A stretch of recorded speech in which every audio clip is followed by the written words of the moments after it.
we want to narrow this list down to single family or 1 to 4 unit properties that are owned by tired landlords. Tired landlords, just by definition, is somebody who's on the property for at least 15 years and is not owner occupying the property, right? It's therefore we know it as a rental. So PropStream makes this real easy for us.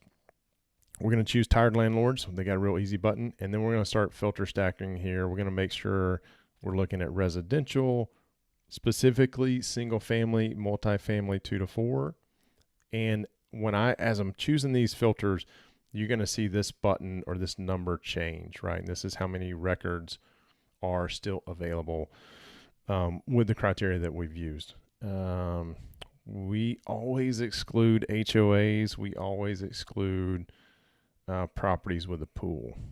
Just from a rental standpoint, just staying out of HOA's way. And then also with pools, there's usually some maintenance and liability that most people don't want to deal with unless you have a short-term rental in, let's say, Florida, right?